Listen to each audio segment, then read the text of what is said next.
Hello everybody and welcome back. This is Ghost Hunter 385. I'm back with more StarCraft 2 and more commentary. So let's see, let's start with Tychus here. Covert branch of the Ghost program. Ooh, that does not sound good at all. Now some people might say, what is a ghost? Well, basically in StarCraft 2 they're the specialists, assassins, take your pick for word here, except that they are psionically capable, or in layman's term, they're psychic. I don't know the full branch of how psychic these people are, because the very nature of psychics as we understand it, there is a heavy amount of skepticism when it comes to it.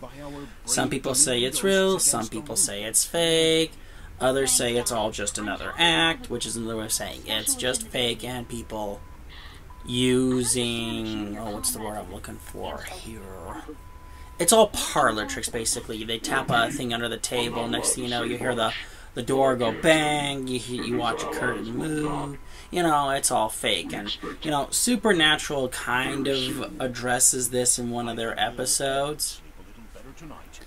But in the end, you know, this is what a ghost is. Specialized operatives trained to do stuff, and they're also psychics. Covert ops will always be covert ops, more or less. Why is that a problem? Well, it's a problem in that covert ops aren't supposed to be known, but, you know, it's kind of interesting. How does Tychus know about that, considering he's been in prison for, if I had to guess, well over 10 years? How in the heck does he know anything about a possible rogue ghost is beyond me.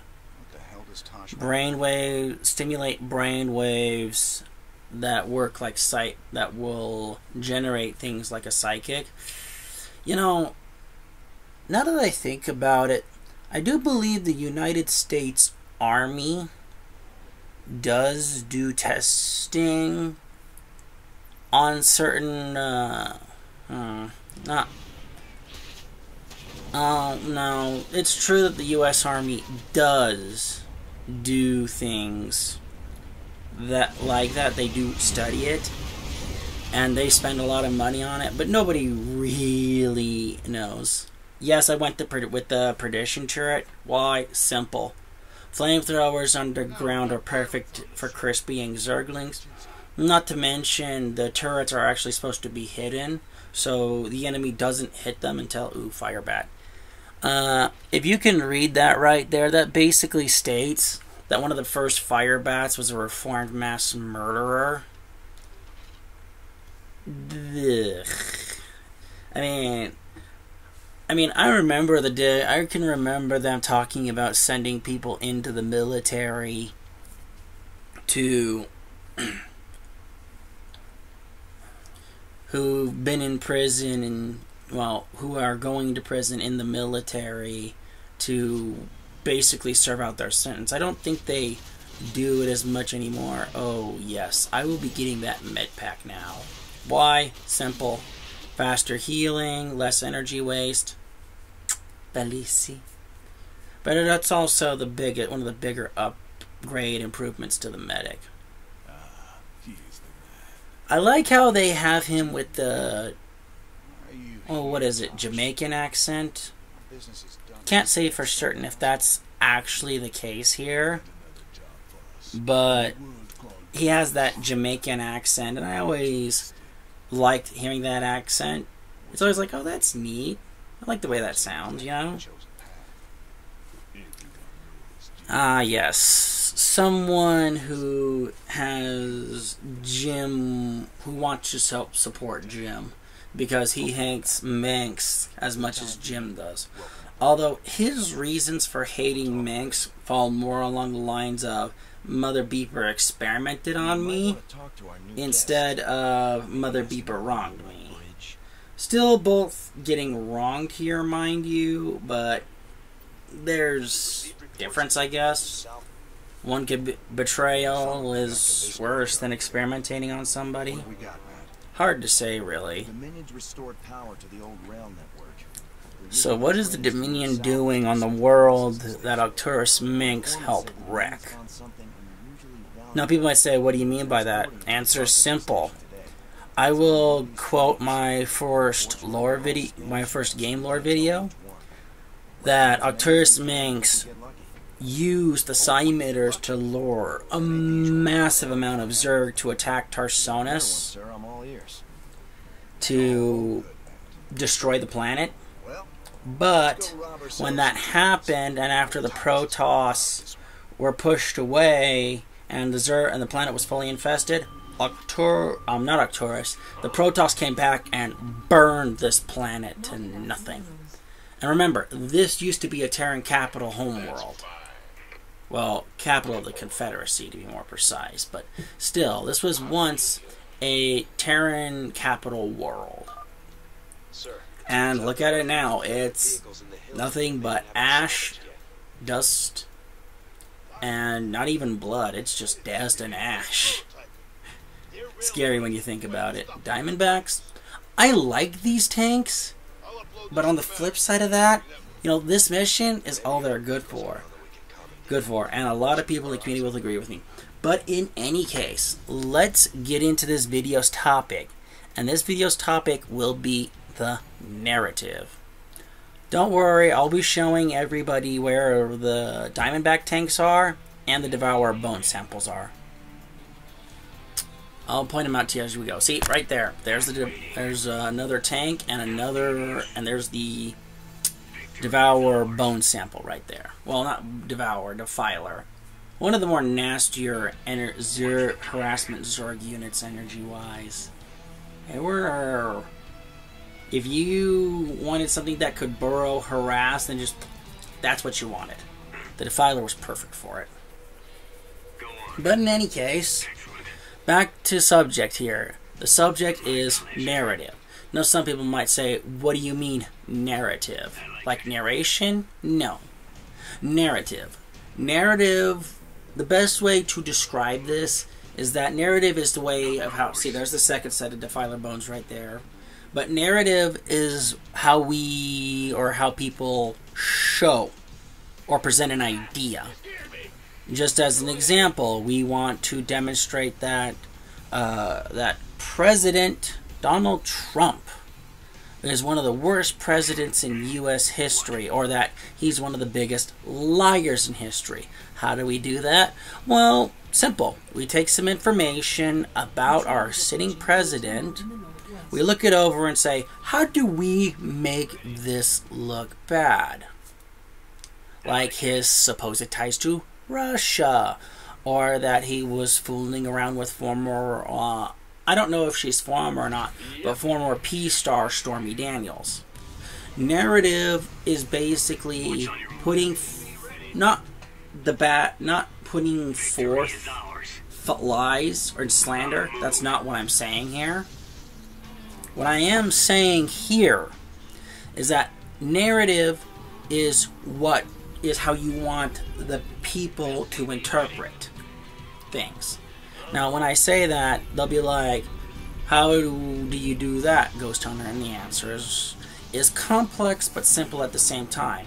Because the simple part is I need to show this, frame this, pick your wording to make this look bad, or to make this person look bad, or make this story look really bad. It's simple. But on the flip side of that, it's also complex as to how to portray this as negative. Now, some people might sit there and say, how do you do that? Well, the answer to that is the same thing, complex and simple. How do I make a story sound so bad that it's believable? And now some people might say that, that's crazy. Well, think about this for a minute. For those of you who are older and remember when George Bush was first elected into office, remember this.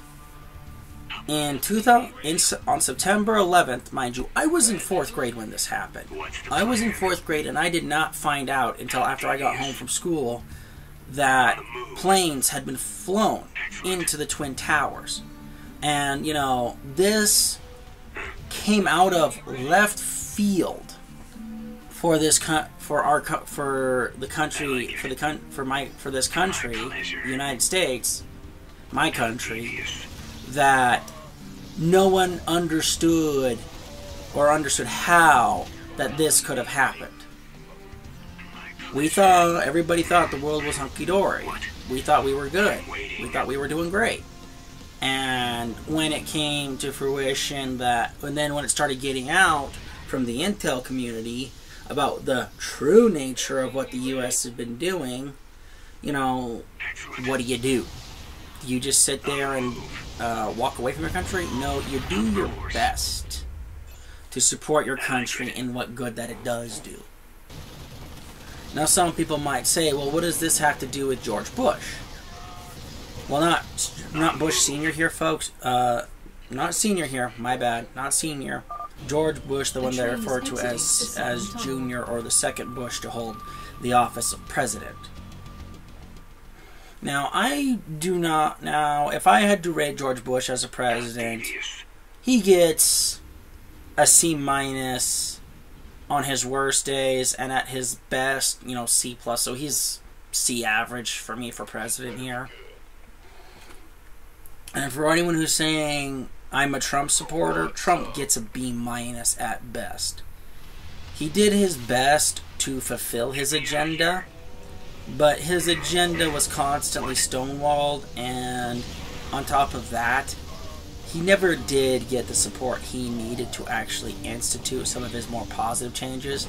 Those kind of came with the pen, but also they came with, what's the word I'm looking for? More from his bluster than actual progress, you could say. Believe me, I appreciate what he did, but I would have been more appreciative. And right there's the third defiler bone sample right there, folks. But in any case, think about the presidency of George Bush, about how it was all Bush's fault that we ended up in the Middle East. And the truth of that is very, very different. Now, people might say, I'm lying. And, you know, the thing that a lot of people tend to forget in this country is in basic of how the government of this country works, especially on the federal level. Guess who sends this country to war? The president does not have the authority to send this country to war. The president does not, I repeat, the president does not have the power to send this country to war. That power solely lies with Congress. Don't believe me? Look it up in the Constitution, the separation of powers under the Bill of Rights, if memory serves. The president does not have the authority to send this country to war.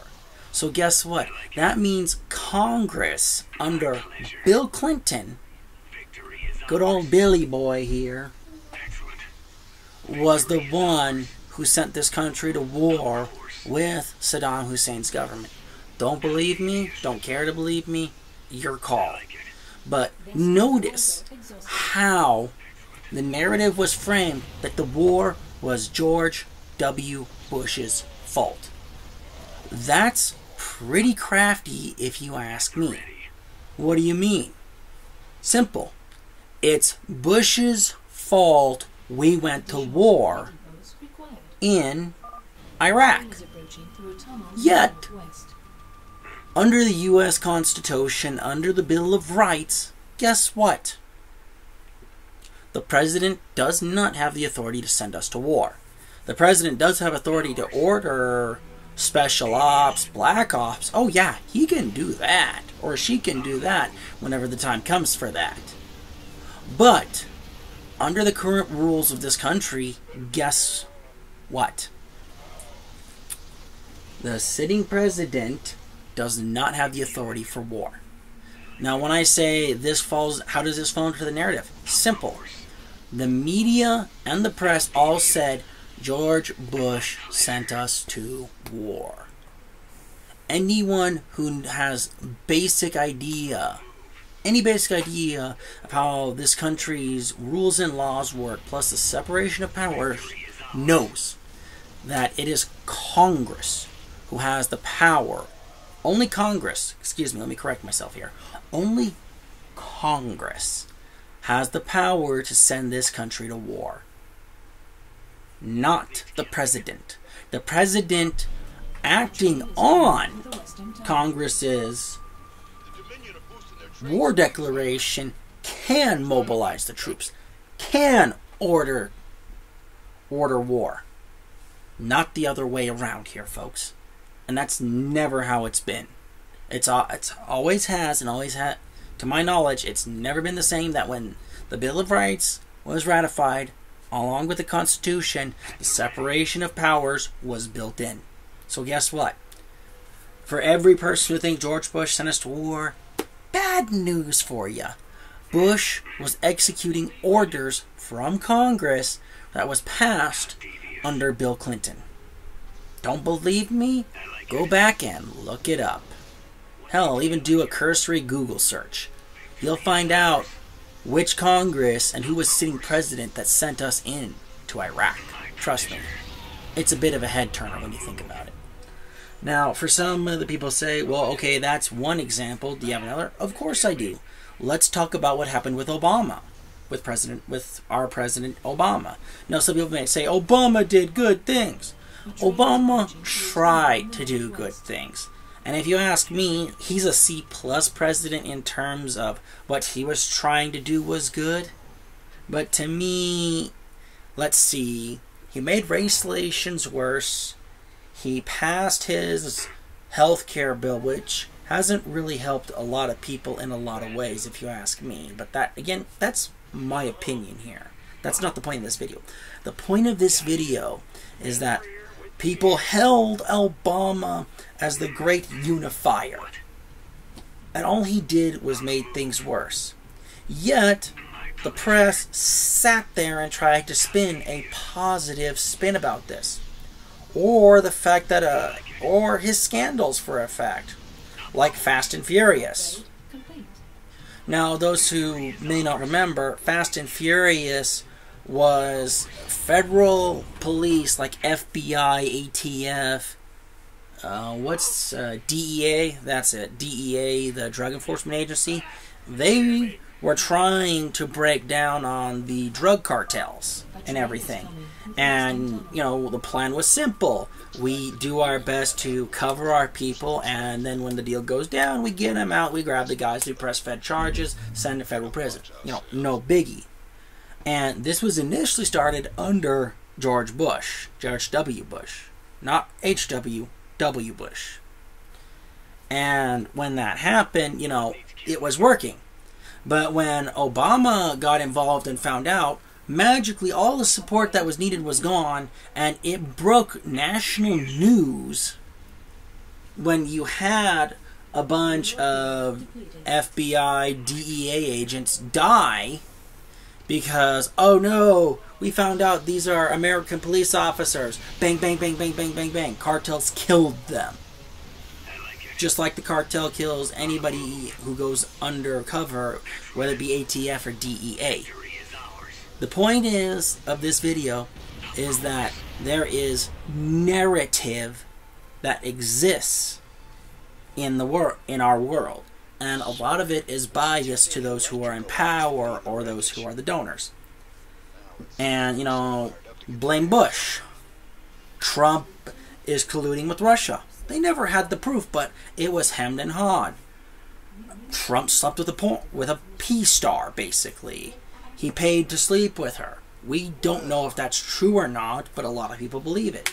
Then there's also the fact that it was said that Donald Trump wanted to sleep with his own daughter, when the actual quote was, if she wasn't my daughter, yes, I would like to be with her because she gets stuff done, or it was something along those lines. He didn't say he wanted to. He said if she wasn't his daughter, oh, that means he wanted to. No, that means if she wasn't his daughter, she would be someone who he would consider a relationship with. And, you know, I could go on and on. But narrative is framing here, folks. And if you don't be careful with how you watch something and perceive it, guess what? You fall for this narrative. This is more of a PSA, but this is the commentary topic. Narrative. And just how destructive it could be. And there's a whole list of examples out there. If you don't believe me, just look it up. But in any case, everybody, thank you for turning into this video. Hit that subscribe button, hit that like button, ring that bell, and I will see you guys in the next video.